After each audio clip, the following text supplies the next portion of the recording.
Mesdames, Messieurs, bonjour. Heureux de vous retrouver dans votre émission Le Jury du Dimanche et nous avons le plaisir de recevoir Babacar Gaye de l'Alliance Suxali Sopi, ancien porte-parole du Parti démocratique sénégalais. Bonjour Babacar Gaye. Bonjour Mamoudi Brokan. En rupture avec les Wade, pas si sûr, une brouille, cette hypothèse est plus probable. En tout cas, les relations semblent s'être distendues entre l'ancien porte-parole du PDS et l'ancien président de la République, Abdoulaye Wade, chef charismatique du Parti démocratique sénégalais d'une part, et entre le même Babacar Gaye et l'ancien ministre d'État Karim Wade, propulsé récemment au premier rang de la formation libérale. Qui l'eût cru? La question n'est pas superflue quand on sait que Babacar Gaye s'est illustré depuis la perte du pouvoir en 2012 par un soutien politique sans faille à Wade fils.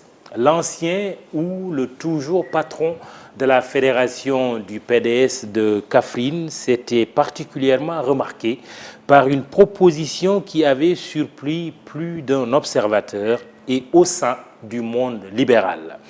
Il avait proposé au congrès de son parti qu'il avait accepté d'investir Karim Wade comme le candidat du PDS à l'élection présidentielle du 24 février 2019. Tout le monde n'était pas d'accord, mais la décision était prise par l'instance suprême du Parti démocratique sénégalais. La suite de l'histoire est connue et depuis lors, beaucoup d'eau a coulé sous les ponts libéraux, on le dira ainsi. L'invité du jury du dimanche est donc l'ancien porte-parole du PDS, Babacar Gaye. La première question, naturellement, elle a trait à l'inauguration de la mosquée Massalikul Jinan vendredi. Fait marquant, la rencontre entre le président Macky Sall et son prédécesseur Abdoulaye Wade, qui ont prié ensemble devant Dieu, le khalife général des Mourides et devant tous les fidèles, des retrouvailles qui n'ont pas eu lieu depuis le jour de la passation de pouvoir entre les deux hommes en avril 2012. Vous étiez là. Que représentent pour vous ces retrouvailles rendues possibles par Serigne Mountakha Bassirou Mbacké? Oui, je voudrais d'abord vous remercier de m'avoir invité à ce jury du dimanche. Préciser ensuite que je suis toujours Babacar Gaye, membre du comité directeur, secrétaire général de la Fédération de Kaffrine, donc responsable de premier rang du Parti démocratique sénégalais, même si actuellement je participe à animer avec d'autres frères du parti un courant à l'intérieur du PDS qui s'appelle Alliance Suxali Sopi. Au-delà de cette précision, vous l'avez dit, le Sénégal a constaté hier, vendredi, avant-hier vendredi, qu'il était possible de faire mieux. Massalikul Jinan, ou l'inauguration de Massalikul Jinan, a servi de prétexte d'abord pour rassembler la communauté musulmane tout entière, j'allais dire tous ceux qui croient en Dieu, y compris l'Église, autour d'un homme que je trouve exceptionnel, en l'occurrence le khalife général des Mourides, Serigne Mountakha Bassirou Mbacké. À l'occasion de ce grand événement qui avait été prédit d'après les écrits par Cheikh Ahmadou Bamba il y a 100 ans, il y a eu un événement marquant, comme vous venez de le dire, événement qui a pu rassembler Maître Abdoulaye Wade et le président Macky Sall autour d'un même siyada. C'est un fait exceptionnel, car depuis 2012, comme vous le dites, ces deux hommes ne se sont jamais serré la main, d'après les informations disponibles, même si, ici ou là, on a constaté qu'il y a eu quand même des contacts entre le président Macky Sall et le président Abdoulaye Wade. C'est heureux qu'ils se soient réconciliés, entre guillemets, devant Dieu. Parce que c'est dans une mosquée. Pourquoi vous mettez les guillemets? Parce que je considère que derrière cette poignée de main, derrière ce compagnonnage jusqu'au domicile du président Abdoulaye Wade, il y a quand même des non-dits, il y a aussi quelque chose qui me semble être un secret pour l'instant et pour les Sénégalais, mais surtout pour nous qui sommes du Parti démocratique sénégalais. Quel serait ce secret? Je ne sais pas ce qu'ils se sont dit devant le marabout. Oui. Tout au plus, Cheikh Mountaga a souhaité que le président Macky Sall et le président Abdoulaye Wade taisent leur divergence au profit de l'intérêt général. Parce qu'il y a un contentieux lourd entre eux. C'est la perception que vous avez, vous? Oui, je ne pense pas en réalité que ce soit un contentieux qui va au-delà des personnes du président Abdoulaye Wade et du président Macky Sall. L'emprisonnement de Karim Wade, par exemple, à un moment donné, c'est ça qui fait que son absence du pays depuis qu'il a été gracié, ça ne fait pas partie peut-être de ce qu'on pourrait appeler le contentieux. C'est le contentieux. C'est le contentieux. C'est le contentieux. Absolument. Je ne vois pas de contentieux en dehors justement de ce que vous venez d'évoquer, une divergence d'approche au plan idéologique, une divergence d'amour pour le pays, donc le Sénégal, une volonté de faire mieux pour l'intérêt des Sénégalais. Donc, je considère que s'il y a un contentieux, c'est juste parce qu'il y a eu l'affaire Karim Wade. Le Sénégal a d'autres affaires, tout aussi importantes. C'est pourquoi il faut se féliciter que l'un et l'autre aient compris qu'il était temps de s'arrêter, de se parler, certainement de faire ensuite des concessions les uns et les autres pour que peut-être un grand rassemblement puisse se réaliser. Quand je parle de rassemblement, ça ne veut pas dire PDS, APR, ensemble pour gouverner, mais se rassembler autour des questions majeures du pays. L'affaire Karim Wade n'est pas la cause, c'est juste pour moi un point de la cause. C'est le Sénégal qui doit compter, plus que la solution qu'il faut apporter au cas Karim Wade. Une question toute simple d'une compatriote à vous, nous allons l'écouter. Poignée de main, donc entre Macky et Wade, quelle lecture faites-vous? Question très simple. Je commencerai par dire que c'est un acte humain entre deux musulmans qui se retrouvent dans une mosquée. Le minimum, c'est de se saluer. Qu'est-ce que le président Abdoulaye Wade et le président Macky Sall se sont dit devant Dieu, devant Seigne Mountakha, certainement devant Seigne Bass Abdou Khadre? Je ne le sais pas. L'histoire va le révéler de toutes les façons, mais on peut estimer qu'ils ont certainement tenté de dépasser ce que le président Macky Sall appelle un lourd contentieux. Jusqu'où peuvent-ils aller? J'attends de voir comment le président Abdoulaye Wade va réagir par rapport aux questions de l'heure. Le dialogue politique, c'est important. L'amnistie non souhaitée par Karim Wade. Ah oui? C'est eux-mêmes qui le disent. Karim Wade ne souhaite pas d'amnistie.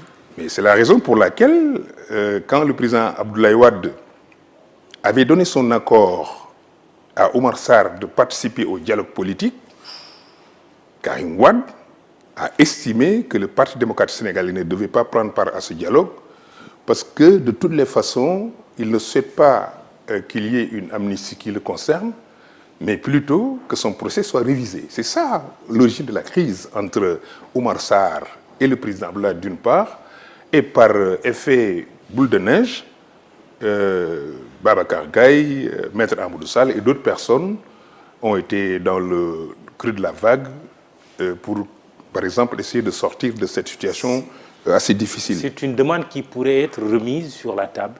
Par qui? Je vous renvoie la question. De toutes les façons, Oumar Sarr, qui avait été mandaté dans un premier temps pour discuter avec le président Abdoulaye Wade en 2016, et mandat qui a abouti à la libération, donc à la grâce accordée à Karim Wade, ce même Oumar Sarr était dans le même projet de discuter avec le président Macky Sall afin qu'on voit les conditions dans lesquelles il était possible d'amnistier et Karim Wade et Khalifa Sall. Si aujourd'hui, les principaux bénéficiaires de cette amnistie n'en veut pas, il faudrait qu'on nous dise qui en fera la demande. Parce que je ne suis pas sûr aujourd'hui que Oumar Sarr Wade va père encore... a rencontré le président de la République. Est-ce que cela pourrait être une occasion de remettre cette question sur la table? J'attends de voir. Ça veut dire que le PDS, ou en tout cas Karim Wade, aura évolué au moins en termes de position quant à l'amnistie. Ça signifie aussi que le Parti démocrate sénégalais va évoluer en termes de participation à ce dialogue national qui avait été initié il y a quelques mois par le président Macky Sall. Oui, mais... J'attends de voir. Oui, mais justement, pour nous arrêter aussi sur Karim Wade un peu, est-ce que vous pensez que si cette rencontre entre le président Macky Sall et son père, c'est-à-dire ancien président de la République, Abdoulaye Wade, a eu lieu, c'est parce que Karim l'aurait voulu aussi? Je ne peux pas m'avancer outre mesure dans cette voie parce que je ne discute pas avec Karim Wade de ces questions. Je n'en ai pas discuté avec le président Macky Sall. Et donc, je ne peux pas affirmer si, oui ou non, Karim Wade a béni cette rencontre. De toutes les façons, il se disait avant l'arrivée du calife que le président devait rentrer. Il se disait que le président ne devrait pas peut-être prendre part à cette inauguration, mais on a constaté qu'il est allé rendre visite au marabout, donc à Koloban. Il s'est entretenu avec le marabout en tant que talibé. Ensuite, il a pris part à la prière du vendredi. Est-ce que tout cela ne participe pas d'une logique qui voudrait naturellement créer les conditions, une fois en face du président Macky Sall, de réconcilier par l'entremise du Saint-Homme deux personnalités importantes pour la stabilité politique et sociale du pays. Question de contexte, ces retrouvailles quand même, en tout cas la poignée de main de vendredi, la prière ensemble de vendredi à Massalikul Jinan, a eu lieu au moment où vous, Oumar Sarr, Maître El Hadji Amadou Sall, êtes en rupture de banc avec les Wade. C'est un paradoxe, non? Comment vous l'expliquez? Non, pour nous, Massalikul Jinan ne peut pas avoir de signification politique majeure.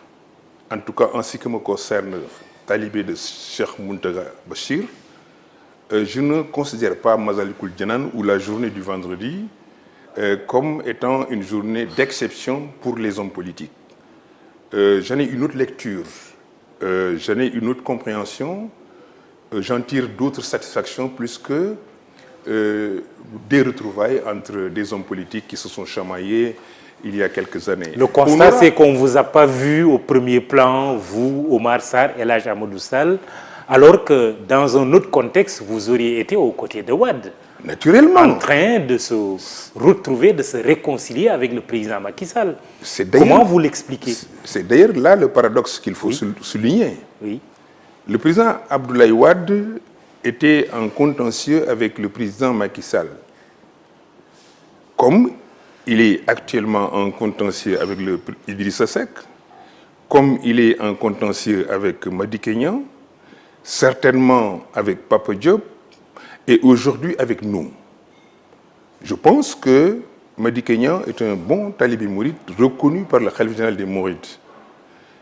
Idrissa Seck aujourd'hui a fini de creuser sa niche dans Darul Minal. Il est reconnu comme étant un talibé de Seigne Mountakha. Tout aussi Pape Diop est connu mouride. Si vraiment on devait profiter de l'inauguration de Massalikul Jinan pour régler des questions politiques concernant le président Abdoulaye Wade, il eût été, de mon point de vue, plus pertinent d'en profiter pour réconcilier Abdoulaye Wade et ses fils spirituels. La grande famille libérale? Oui, on peut l'appeler ainsi. Et de toutes les façons, lui-même, il a fait appel à la reconstruction de cette grande famille libérale. Et il n'avait pas exclu en 2012 Macky Sall, qui est son successeur, mais qui devait aussi participer comme il l'a souhaité. Autrement dit, le Massalikul Jinan pourrait être le point de départ d'une réconciliation.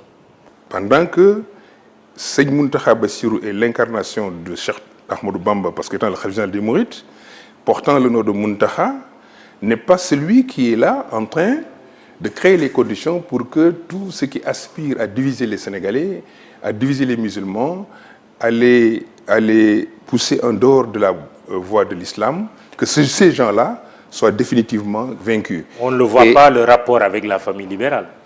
Non, je veux dire, comme vous parlez de Masalikul Jinan comme étant le début de la solution des problèmes politiques, entre guillemets, au Sénégal, je considère que, naturellement, si le premier acte est posé, il reste encore d'autres actes importants à réaliser. Et Seigneur Mountakha peut bien le faire. Babacar Gaye, qui précise qu'il est encore membre du comité directeur du PDS, et également patron de la fédération du PDS de Kaffrine, sujet sur lequel nous allons revenir. Babacar Gaye est donc l'invité du jury du dimanche d'I-Radio, d'ITV. Le président Macky Sall, après avoir accompagné le président Abdoulaye Wade, a dit qu'il envisageait une autre rencontre, soit au palais ou même qu'il se déplace à nouveau pour rendre visite au président Abdoulaye Wade. Est-ce que ces retrouvailles, tirant les conséquences de cela, pourraient aboutir à quelque chose au plan politique, ou vous pensez plutôt qu'elle n'irait pas au-delà de la prière du vendredi de Massalikul Jinan? Je pense que le président Macky Sall et le président Abdoulaye Wade, en bons musulmans, ont prêté un serment devant le calife de Touba et qu'ils vont respecter leur engagement. C'est-à-dire qu'ils vont continuer à se parler, qu'ils vont essayer de trouver des places de convergence au profit du plus grand nombre. Quelles en seront les conséquences? Je ne peux pas le dire parce que je ne connais pas le contenu de leur engagement. Mais en tout état de cause, ce dont je suis sûr est que l'un et l'autre vont profiter à fond justement de cette occasion qui leur avait été offerte par le marabout. Macky, peut-être pour mieux asseoir son régime, le stabiliser, créer les conditions d'une convergence de vues avec son opposition, entre guillemets, et le président Abdoulaye Wade aussi revenir au devant de la scène politique en tentant de trouver des solutions aux problèmes qui le concernent. Parce qu'en réalité, à l'heure actuelle, la préoccupation majeure du président Abdoulaye Wade, c'est l'avenir judiciaire de Karim Wade et certainement aussi de son avenir politique.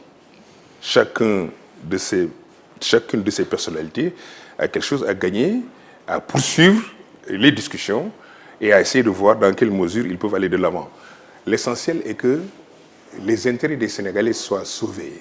Il ne faudrait pas qu'il y ait... Quels seraient les intérêts des Sénégalais, selon vous? Mais vous le savez très bien, nous sommes dans une situation politique difficile. Il y a une absence de dialogue entre les acteurs principaux de la classe politique et de la société civile.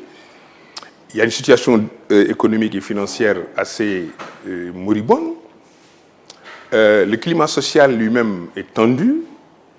Tout cela, de mon point de vue, participe à amoindrir la qualité de vie des Sénégalais.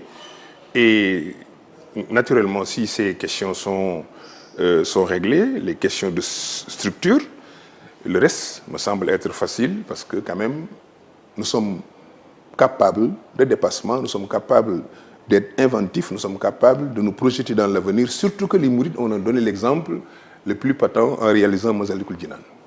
La solidarité, la discipline et le travail. Ça veut dire que le Sénégal peut soulever les montagnes unis, oui, en dehors des coteries et des intérêts particuliers. Est-ce que, puisque vous semblez dire que Wade est un élément stabilisateur, comme il l'a été sous d'autres régimes, notamment le régime socialiste, vous pensez qu'un gouvernement d'union nationale pourrait ne plus être une simple vue de l'esprit? Tout est possible. Vous ne l'expliquez pas. En dehors de ce qui est impossible, j'estime que le président Macky Sall est dans une perspective de stabiliser son régime parce que de toutes les façons, il a tenté à plusieurs reprises d'avoir le maximum de convergence autour de son projet PSE. Il a toujours tenté, après son deuxième mandat, à rassembler le Sénégal en mode fast-track pour l'émergence économique et sociale. Si une partie importante de l'opposition, qui est le Parti démocratique sénégalais, était en marge de ce processus, naturellement, bon, il a intérêt, de mon point de vue, à trouver avec le PDS, avec l'opposition de manière générale, des places de convergence. D'abord au plan politique, en réglant la question du processus électoral. Ensuite, en réglant la question du statut de l'opposition. Quand je parle de ce statut, c'est réellement et concrètement les droits et obligations que l'opposition a par rapport à notre démocratie.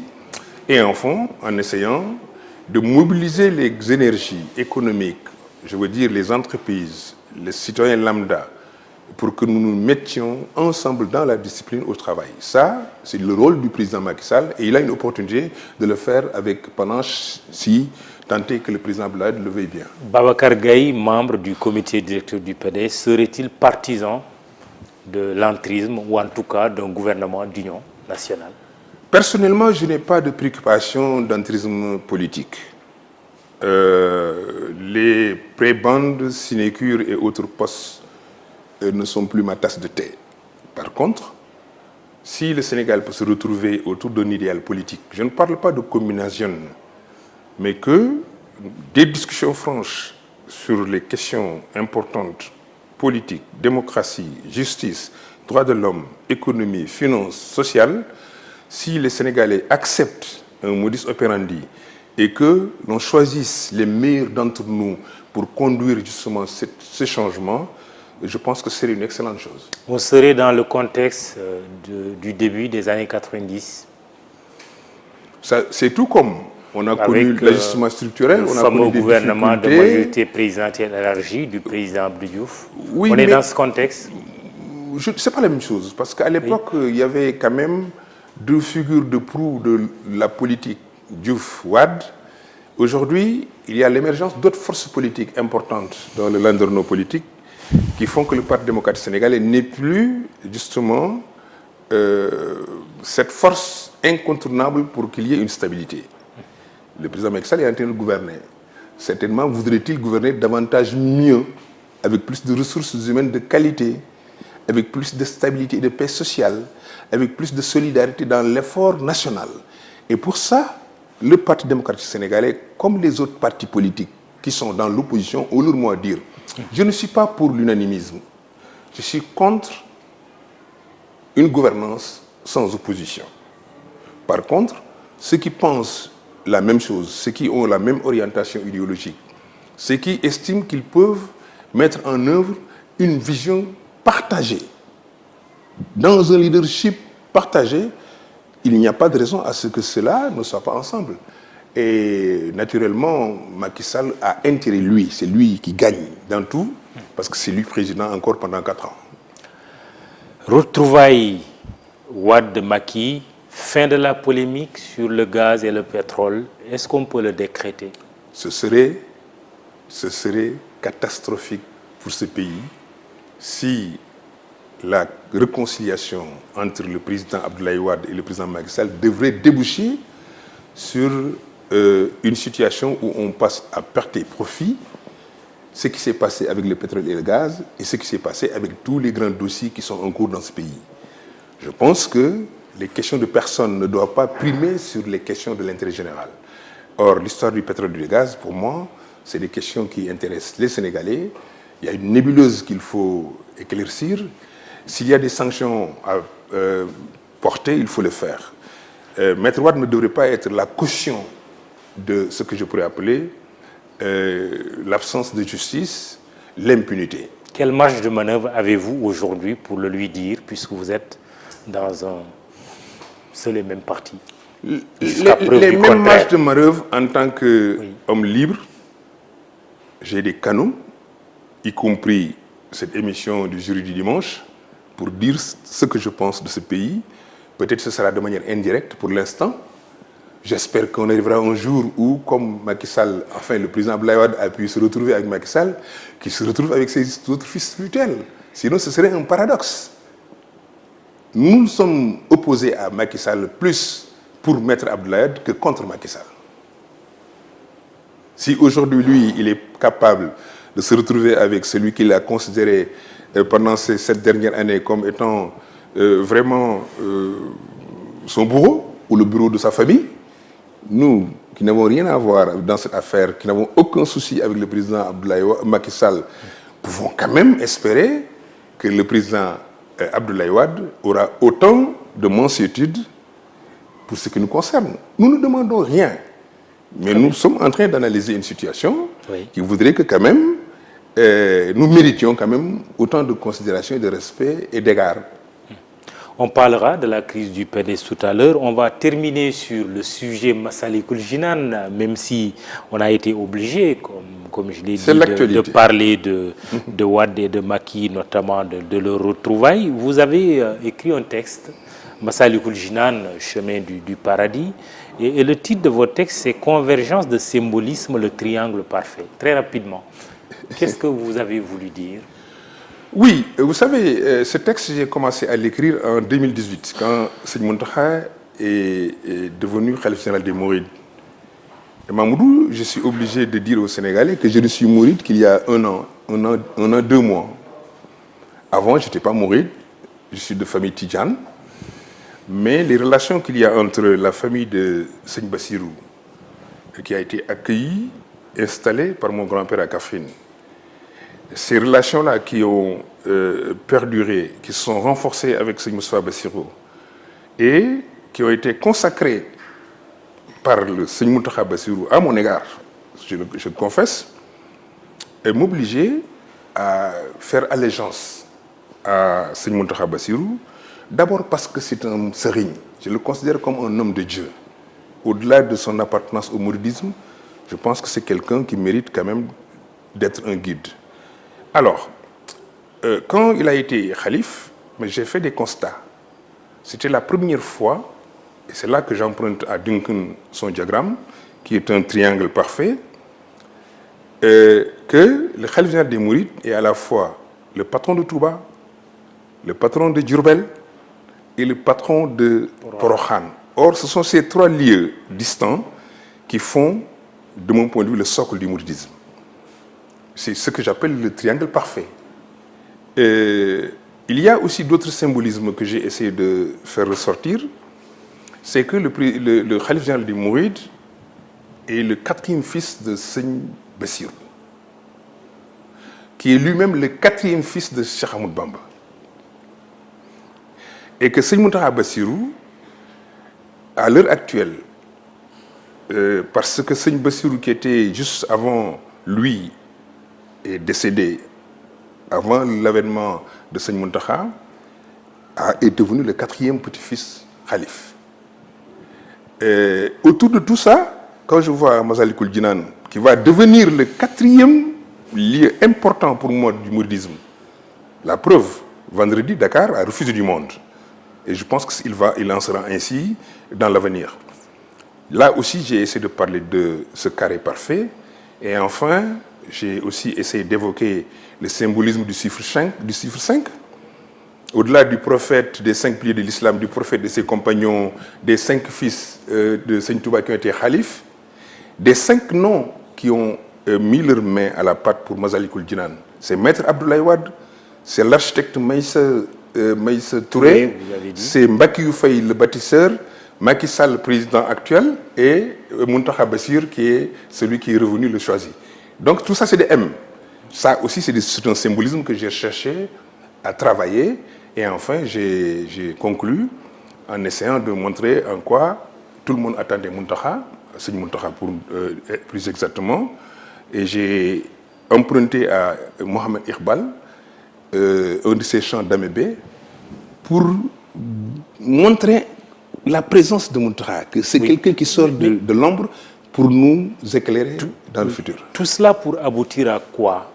À Touba, statut spécial, ou Touba dans un ensemble qui s'appelle Sénégal, dans un ensemble qui s'appelle communauté, Oumma, dans un ensemble qui s'appelle État aussi de manière générale. C'est pour aboutir à quoi? Pas ça. Mais je voudrais préciser que d'abord, Touba a un statut spécial déjà, Oui. même si ce n'est pas acté. Oui. Touba est un titre foncier de 30 000 mètres carrés. Donc, une propriété privée, même si Touba est dans un état. Ce que j'ai voulu ressortir dans cette recherche de symboles est que Sëñ Mountakha est un homme d'exception. Et l'acte qu'il a posé en réussissant naturellement à réconcilier Maître Abdoulaye Wade et le président Macky Sall est une de ces manifestations. Mais ce qu'il faut retenir de tout ce que vous dites à propos de Touba, Sëñ Mountakha Bassirou, le Sénégal, l'État, c'est la philosophie mouride qui, dans ses manifestations, a montré qu'il était possible de développer ce pays par le travaillisme, après avoir cherché la connaissance. C'est des enseignements du Cheikh. Il parle d'abord de fiqh, d'abord la recherche de connaissances, ensuite le fiqh pour arriver au tasawwuf, c'est-à-dire le soufisme. Mais tout ça, science, action. Les mourides ont tendance à dire ñaq jariñu. C'est le côté travail. Mais Sëñ Touba dit aussi que l'action n'a de sens que s'il est précédé d'une connaissance. Or, une connaissance aussi sans action n'a aucune signification réelle pour l'humain. Je considère que, comme l'a pensé Maître Wade depuis très longtemps, que le travaillisme et la doctrine de Cheikh Amadou Bamba est un moyen efficace pour prendre en charge les préoccupations des Sénégalais par la discipline, l'organisation, la solidarité, le travail. Massalikul Jinaan est un exemple. Imaginez 20 milliards de francs CFA pour faire une mosquée. C'est pour moi pharaonique, mais ça montre comment la communauté mouride est déterminée à relever tous les défis qui se posent à lui. Déjà, un grand projet de 30 milliards est en train d'être édifié à Touba pour ce qui concerne l'université. Imagine si les présidents pouvaient s'inspirer de comment les mourides acceptent d'abord la discipline, acceptent de travailler, acceptent la recherche, la science. Je pense que ça peut aider, ça peut être utile. C'est la seule signification que je donne en un mot, la mobilisation de l'épargne nationale pour financer le développement du Sénégal. Non, ça c'est l'épiphénomène. La mobilisation d'abord des Sénégalais, autour des valeurs. Ensuite, la recherche des moyens, parce que les mourides sont déterminés à chaque fois qu'ils s'engagent à aboutir à leur cause. Babacar Gaye, invité du jury du dimanche. La crise au PDS, c'est notre sujet qui suit. Et pour l'introduire, nous allons écouter encore deux autres auditeurs. Quelle est la principale pomme de discorde entre lui, Wade père et Wade fils? Et avec les prochaines échéances électorales, serait-il candidat à la mairie de Kaffrine et sous quelle bannière? Bonjour. Pourquoi Wade ne peut pas comprendre que tout le problème du PDS, c'est Karim qui n'a jamais mouillé le maillot? Babacar Gaye, alliance ou Khalisopi, courant que vous avez lancé. Vous nous direz d'ailleurs quelles sont les chances de succès de ce courant à l'intérieur du PDS. Mais qu'est-ce qui explique la discorde, la bruit entre vous et Wade et l'autre auditeur qui met également sur la table le cas Karim en disant qu'il pourrait être à l'origine de cette bruit? En réalité, nous n'avons Qu'est-ce qu'il en est exactement? En réalité, nous n'avons pas de problème particulier ou de personne avec le président Abdoulaye Wade. Nous n'en avons pas. Il faut que Vous avez problème avec qui? Il faut que les choses soient très claires. Oui. Maître Abdoulaye Wade reste notre leader incontestable. On peut le contester par moment. Vous avez fait ce que nous avons récemment, fait, quand il mais a sur la base, procédé au changement au sein du secrétariat national.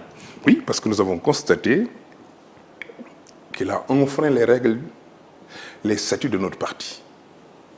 Au-delà de cette volonté qu'on a constatée de faire une purge, et le président Abdoulaye Wade, que nous respectons, a subi tellement d'influence, c'est mon avis, jusqu'à ne pas se préoccuper des règles de fonctionnement de notre parti. Le président Abdoulaye Wade peut nommer au secrétariat national. Justement, cet auditeur qui dit, Saliou Diop, qu'est-ce qui a changé dans la démarche de Wade pour que vous constituiez, que vous contestiez les derniers changements? Ce que j'étais en train d'expliquer. Mais cela a toujours fonctionné ici, non? Le président Abdoulaye n'a jamais nommé 11 secrétaires généraux adjoints. Les statuts du parti ne lui permettent pas de nommer 11 secrétaires nationaux adjoints. Il peut nommer des secrétaires nationaux. Il ne peut pas en nommer plus de 50. Ce sont les textes. Or, le président Abdoulaye n'a pas la possibilité de changer les textes du parti. C'est le Congrès seul qui peut modifier. Donc, ce n'est pas parce qu'on a toujours accepté au président Abdoulaye Wade beaucoup de choses, naturellement, parce que c'est notre leader. On lui a fait des concessions, c'est normal. Le compagnonnage en valait la peine. Et même le pouvoir de vie et de mort. Non. Sur chacun des responsables. Non. Je n'ai jamais pensé pour moi que le président Abdoulaye Wade avait un droit de vie et de mort sur les gens, encore moins qu'il avait le droit de faire ce qu'il veut de cette confiance que nous lui accordons. Il reste notre leader. Il reste un compagnon.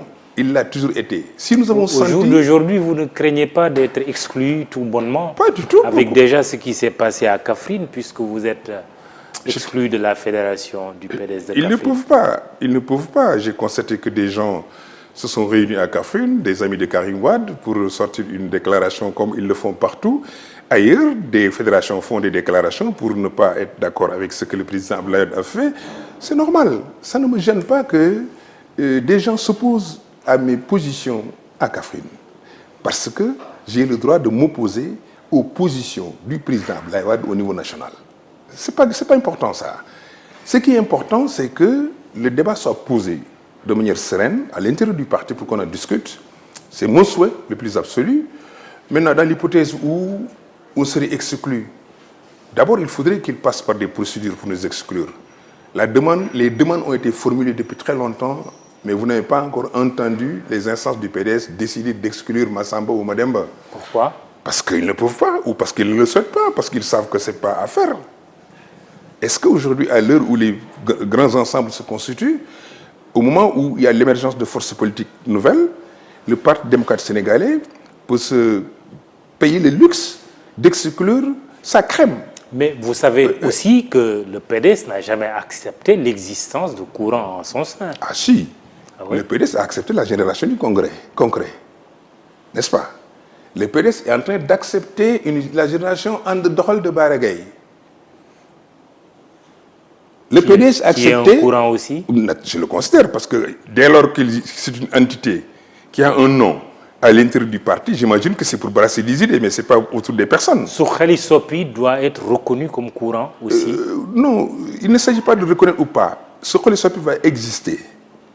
C'est de fait que nous allons... Exister en contestant les décisions du secrétaire général. Toutes les décisions qui ne seront pas conformes avec notre règlement et notre statut, naturellement, seront contestées. Cela, il va de l'intérêt et de la crédibilité du PDS. Mais est-ce que vous voyez le président Wade, chef de votre parti, revenir sur les changements auxquels il vient d'opérer? Ce serait la grande sagesse qu'on lui reconnaîtrait, de mon point de vue. De toutes les façons, je sens ici ou là des gens s'agiter, s'organiser, prendre des initiatives dans le sens que nous discutions des conditions dans lesquelles peut-être les gens pourraient se retrouver. Ce serait heureux que cela soit. Mais ce ne sera pas pour aller perdre notre âme à quoi que ce soit. Je reviens sur Sokhali Sopi et je reviens sur la crise au sein du Parti démocrate sénégalais. Oui, on a accompagné le président, on lui a accepté toutes les décisions, parce que nous pensions à l'époque que c'était lui qui était notre leader, c'est lui celui qui devait porter notre projet politique. Maître Wade n'est plus en jeu. C'est important que les gens le retiennent. Comment ça, il n'est plus en jeu alors qu'il vient de rencontrer le président Macky Sall? Il ne peut plus être candidat. Oui. Il ne peut plus être candidat. Il ne sera plus candidat à quoi? À la présidence de la République, à la députation. Bon, ce n'est pas que la candidature de la présidence de la République. Quand on est dans un parti politique, on s'organise pour prendre le pouvoir. Et quand on a envie de prendre le pouvoir, il faudrait naturellement, au sein de ce parti politique, qu'émergent des forces individuelles ou une force individuelle afin de porter le projet. Et il pourrait être chef de l'opposition au moment où on en parle. C'est un autre débat. On va y arriver. Mais réglons d'abord ces questions d'abord du PDS et de Kaffrine. Oui. L'auditeur m'a posé la question de savoir est-ce que je serai candidat à la mairie de Kaffrine. Depuis 2014, je ne suis plus candidat à aucune fonction locale. C'est connu. Je n'ai pas été candidat en 2014 à la mairie de Kaffrine. Je n'ai pas été candidat pour le conseil départemental de Kaffrine. Je ne pense pas qu'en 2019, je vais encore briguer. Vous ne le serez pas non plus. Je ne pense pas. Ça a le mérite d'être clair. Mais est-ce qu'il y a un cas Karim Wade au sein de votre PDS et pour votre alliance Sukhali Sopi? Lui-même, c'est un cas. Karim est un cas. Oui, son nom commence par K. N'est-ce pas? Oui, mais ma question, c'est le cas CAS. Je vais y arriver. Est-ce que c'est un cas CAS? Naturellement, c'est un cas. Pourquoi le serait-il? La preuve, les crises aujourd'hui au sein du Parti démocrate sénégalais, au lieu d'être des crises entre leaders politiques qui, peut-être de manière démocratique, cherchent chacun en ce qui le concerne à être au sommet, c'est toujours une crise par procuration. C'est-à-dire, il y a toujours le président Abdoulaye Wade qui est un tampon, une fronte, et naturellement, personne au sein du Parti démocrate sénégalais, y compris les membres de Sukhali Sopi, n'ont envie d'avoir des problèmes avec le président Abdoulaye Wade. Parce que c'est une icône, c'est une figure historique. C'est quelqu'un que nous respectons, c'est quelqu'un avec qui nous ne souhaitons pas avoir des difficultés. Mais cela n'empêche que nous gardions toutes nos ambitions de faire pérenniser l'œuvre d'Abdoulaye Wade. Personne, y compris Karim Wade, n'a plus de légitimité, de droit ou de vision pour que l'héritage d'Abdoulaye Wade soit sauvegardé. C'est ça le combat. Oui, mais ceux qui ont suivi vos prises de position vis-à-vis de Karim Wade depuis quelques années peuvent être étonnés.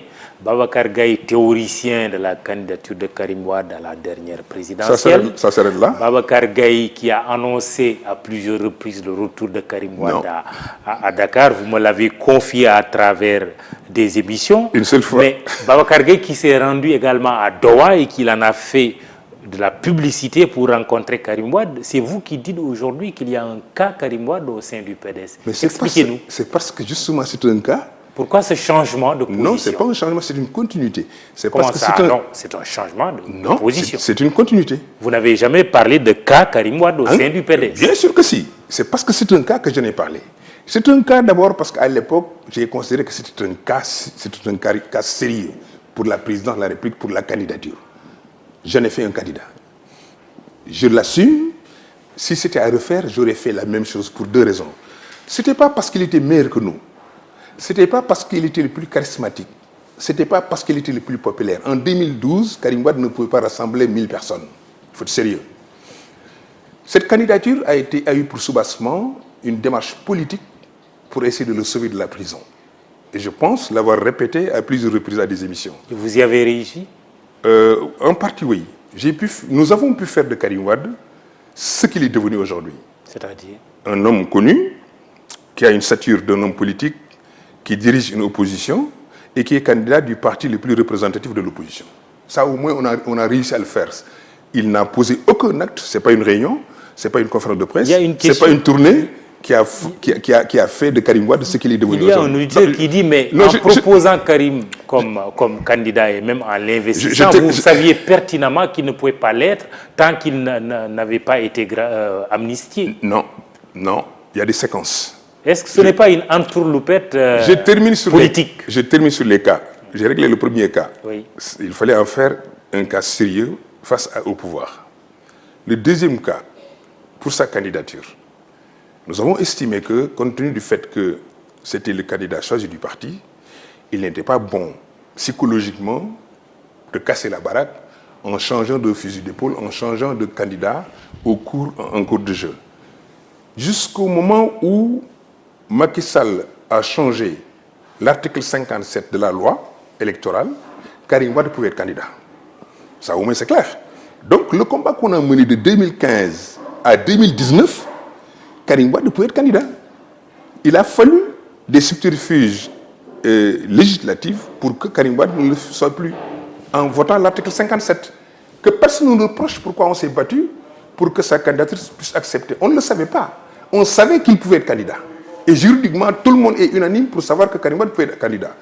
Enfin, je suis allé à Doha, sur invitation du président Abdoulaye Wade et de Karim Wade. Je n'ai pas été demandeur pour aller les visiter à Doha. La situation politique d'alors, avec l'émergence de forces internes qui réclamaient le plan B avaient fait de telle sorte que le président Abdoulaye Wade a pensé que je devais le rencontrer à Doha. Je te confesse, Mamoudou, qu'autour de Karim Wade, autour du président Abdoulaye Wade, il se disait que j'étais le coach de Madi Kenya. Donc, j'étais celui qui a donc inventé le plan B.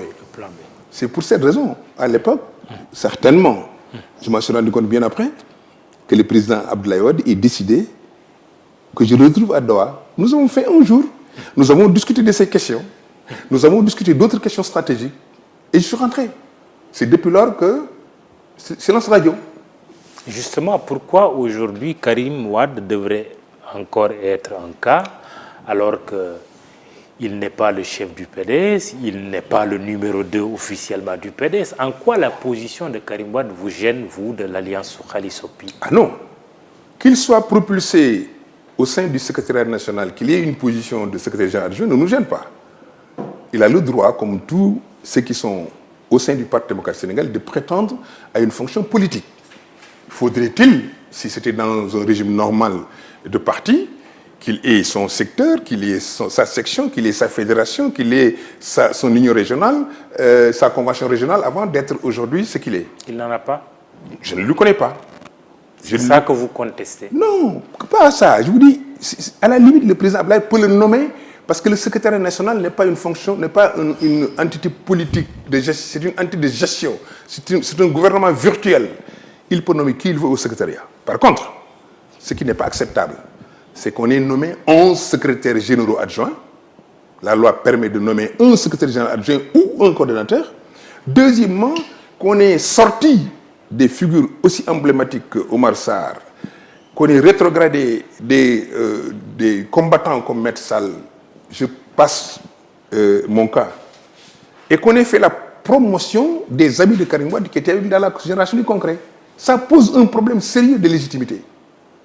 C'est ça que nous contestons. Allons-y plus loin. Oui. Accepteriez-vous Karim Wade comme secrétaire général national du PDS en remplacement de son père Abdoulaye Wade? S'il parvient à rassembler le vote des délégués des fédérations, pourquoi pas? Mais faudrait-il auparavant qu'on soit dans des repères normés, qu'on ait vendu des cartes de manière transparente, qu'on ait procédé au renouvellement de manière transparente, qu'on ait accepté l'émergence d'idées, des cadres d'expression d'idées, comme les courants Sokhali Sopi, en un sein, que des groupes puissent se constituer, que chacun puisse présenter une motion et que si Karim Wade gagne, on le félicite et on se met derrière.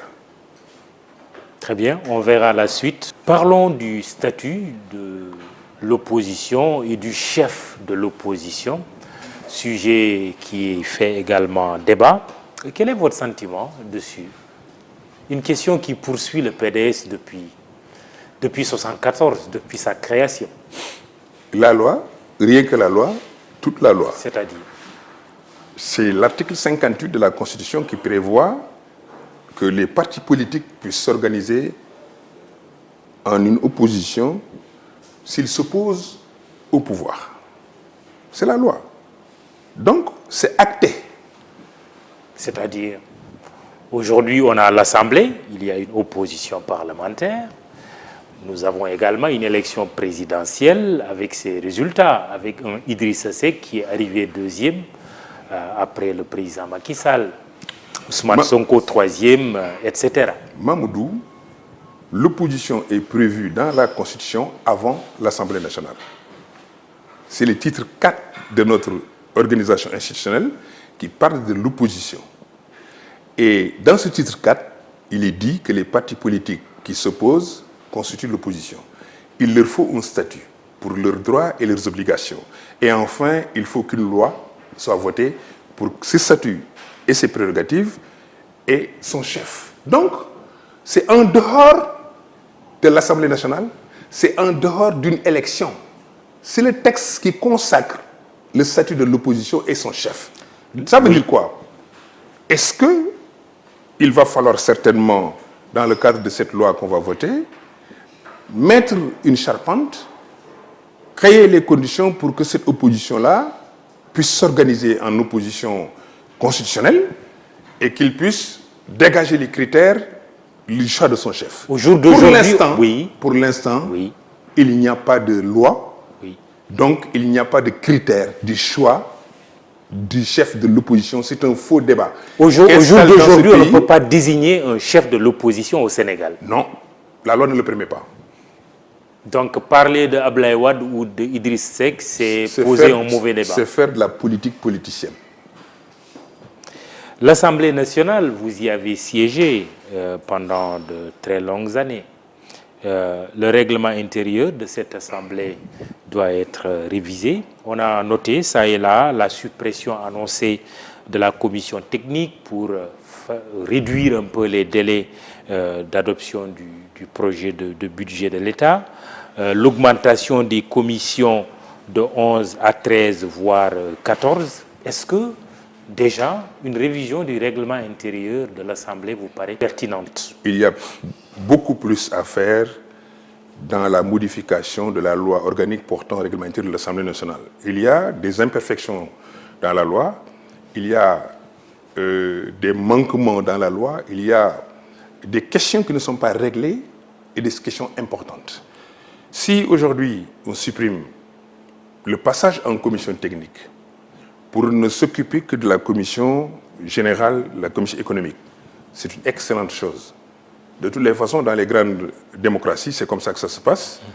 J'ai fait quelques consultations au Gabon, au Burundi. C'est des pays où il n'y a que la commission des finances qui s'occupe du budget. Les autres commissions techniques peuvent avoir leur raison d'exister.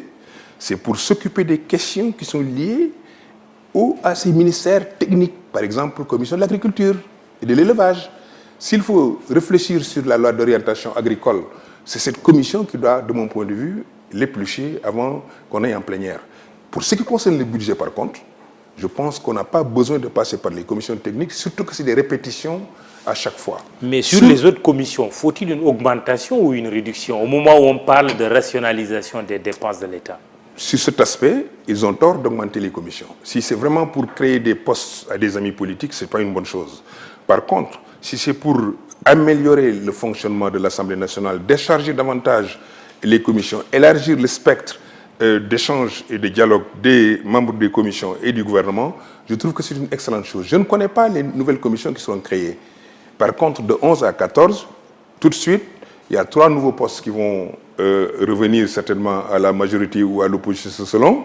Donc, c'est encore des sinécures, des prébendes qu'ils vont distribuer. Commission d'enquête parlementaire sur l'affaire des 94 milliards qui oppose l'opposant Ousmane Sonko et Mamour Diallo, ancien directeur des domaines. On annonce une plénière sur cette affaire dans le cadre de la procédure, bien entendu. Normal. Quel en est l'enjeu? Normal. L'Assemblée nationale doit se réunir en dernier ressort pour donner une suite aux résultats de cette commission d'enquête parlementaire.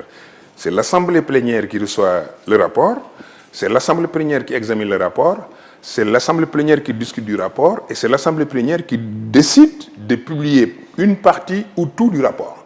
Donc, c'est un passage obligé. Et au plan judiciaire, quelle pourrait être la conséquence justement d'une plénière sur cette affaire des 94 milliards? Il y a une distinction qu'il faut apporter entre les procédures judiciaires et les procédures parlementaires. Il n'y a pas une étanchéité parfaite, c'est vrai, parce qu'il y a une interférence souvent de la justice sur le fonctionnement de l'Assemblée. Parce que quand il y a une information judiciaire qui est ouverte, le Parlement n'a plus le droit d'examiner cette même question en commission d'enquête parlementaire. Mais rien n'empêche au procureur de la République, rien n'empêche à la justice de faire son travail dans le cadre de ces 94 milliards. Les décisions... En rebondissant sur le rapport de la commission d'enquête parlementaire... Il est possible que dans le rapport, qu'on trouve des éléments assez dirimants qui puissent quand même inciter le parquet à ouvrir une information en bonne et due forme.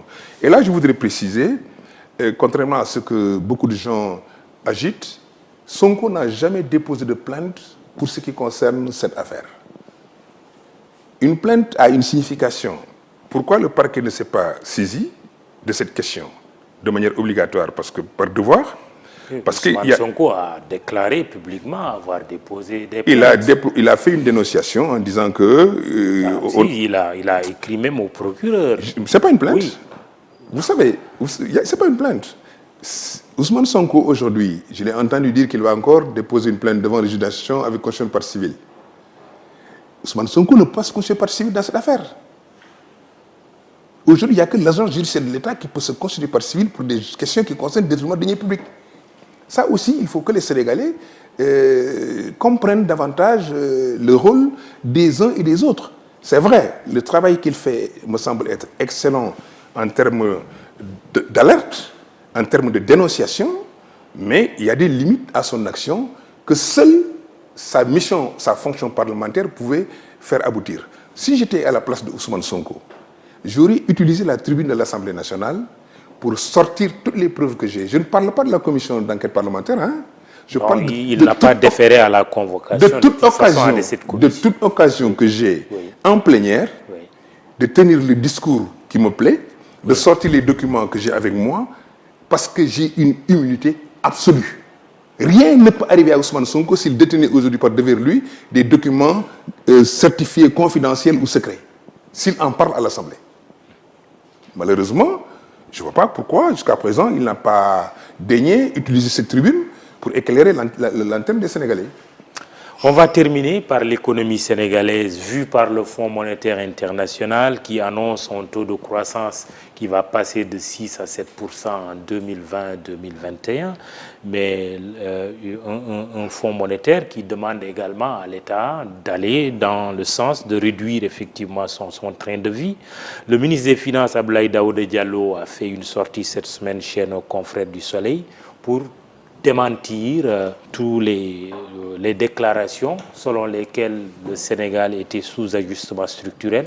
Quel est votre sentiment sur ce débat? Peut-être qu'on peut être d'accord avec le ministre des Finances quand il dit que nous ne sommes pas sous ajustement structurel. Nous ne sommes pas aussi dans un programme de redressement économique et financier, comme on l'a été en 1979. Mais la situation est quand même difficile, tout le monde le sait. Il y a aujourd'hui des accords qui ont été signés entre le Sénégal et le Fonds monétaire international, accords qui valident ce qu'il appelle un instrument de coordination des politiques économiques. C'est comme aujourd'hui un cadre dans lequel on insère les pratiques du gouvernement en matière de gestion financière. Vous avez parlé de taux de croissance. Oui, le Fonds monétaire estime qu'il est possible de faire entre 6,2 et 6,5% pour 2019. Jusqu'à 7%. Bon, 2020. C'est des projections. Oui. 2020, c'est pourquoi je parle de 2019. Mais qu'est-ce que recherche aujourd'hui le Fonds monétaire pour accepter que le Sénégal puisse retrouver la crédibilité internationale? Premièrement, il faudrait que le Sénégal, disent-ils, assure une stabilité macroéconomique. Ça veut dire qu'à l'heure actuelle, il n'y a pas de stabilité macroéconomique. Il souhaiterait aussi que le Sénégal assure une viabilité des finances publiques. Ça veut dire que les finances publiques aujourd'hui posent problème. Il faut aussi qu'il y ait une gestion prudente de la dette pour qu'on puisse espérer avoir une croissance entre 6 et 7%. Pourquoi parle-t-on de dette? Vous savez, le Sénégal avait corrigé ses instruments nationaux de telle sorte que... Le rebasing. Oui, notre endettement est contenu à 48% de notre PIB selon les derniers chiffres de l'agence. C'est parce qu'on a gonflé notre PIB de 30%, ce qui a fait que notre endettement qui était à 65% aujourd'hui est ramené à 48%. C'était en 2017-2018. Si depuis lors on a pris autant de milliards en termes d'endettement, les plus récents, ce sont les 50 milliards qu'on a obtenus dans le cadre de l'UEMOA, il y a des risques à ce que nous dépassions le taux de 70%. L'un dans l'autre. Oui, mais sauf que le ministre des Finances a dit qu'on en est encore loin, on est autour de 57%. Mais c'est parce que justement, les chiffres ont été, de mon point de vue, modifiés. C'est le vécu des Sénégalais qui importe. C'est le fait que les entreprises ne puissent pas être payées qui importe. C'est un maquillage? On peut le dire, mais le Fonds monétaire... Mais vous ne le dites pas. Le Fonds monétaire est tellement vigilant qu'ils ont mis en place cet instrument pour surveiller justement les pratiques du Sénégal en matière d'endettement. Mamoudou, la situation économique et financière du pays est difficile, tout le monde le sait. L'endettement des entreprises dépasse les 1000 milliards, tout le monde le sait. Les ménages souffrent, tout le monde le sait. Là où on avait espéré avoir de l'argent depuis le Club de Paris, rien. Le Sénégal est obligé de se retourner dans le marché financier privé pour avoir des subsides recyclés, payer ses dettes, parce que le service de la dette est devenu insupportable. C'est des situations difficiles qui sont là. Il ne faut pas se voiler la face. Le président Macky Sall le sait lui-même. Et vous, chef d'entreprise, vous le savez, et vous le vivez vous-même. Le pays lui-même est bloqué dans ce domaine. Il faudrait qu'on se regarde les yeux dans les yeux et qu'on se dise la vérité. Ça ne va pas. Dernière chose, 17 ans après le Joola, naufrage, c'était sous le régime libéral. Est-ce que vous en avez là encore sur la conscience aujourd'hui? Naturellement, près de 2000 morts. Naturellement, quand il y a près de 2000 morts dans un naufrage, plus que les Titanic, ceux qui sont chargés de la gouvernance sont responsables et cette responsabilité avait été assumée. Depuis 19 ans. 17 2000 ans. morts, 17 ans. 2000 morts, c'est énorme. Depuis 2002 à 2019, 2000 morts sur un cas. Mais si vous considérez l'hécatombe des accidents des routes qui ont fait 10 000 morts entre 2002 et 2019, il y a des raisons de se poser des questions quant à notre rapport avec la discipline, quant à notre rapport au laxisme, surtout du côté de l'administration. Je ne peux pas confirmer vos statistiques. C'est clair, il y a 550 morts par an depuis 2002. 550 morts, c'est les statistiques du ministère des Transports. Par accident, je ne parle pas des morts, je ne parle pas des blessés. Quand je fais le rapport, ça fait 10 000 morts entre 2002 et 2019. Il y a des raisons de s'arrêter, il y a des raisons d'être plus discipliné, il y a des raisons d'être moins laxiste. Et vous le constatez tous les jours dans les Ndiagandiaï, vous le constatez partout dans nos comportements. Je pense que le Sénégal devrait tirer des leçons du Joola. Et c'est pourquoi d'ailleurs j'attends du gouvernement actuel, qu'un mémorial soit édifié, c'est important. 2, si c'est possible, de renflouer le bateau. Vous savez pourquoi? Il faut que ces familles fassent leur deuil de manière définitive. Que vous n'aviez pas fait aussi. Il ne s'agit pas de l'avoir fait. Il ne s'agit pas de l'avoir fait. Vous pensez que c'est une question toujours d'actualité? La preuve, ce sont les familles qui le réclament. Et aujourd'hui, je parle pour ces familles victimes du Joola. Merci. Babacar Gaye, c'est moi. Vous êtes membre du comité directeur du PDS, mais ancien porte-parole du Parti démocratique sénégalais. Je ne m'en porte que mieux. Émission présentée par Mahmoudi Brakan, à la technique Alif Diassé, Babacar Ndiaye pour le compte d'ITV, Immédiat SN également, Sandra Ndiaye et Biram Pouy pour les réseaux sociaux. Merci, bon dimanche, rendez-vous dimanche prochain.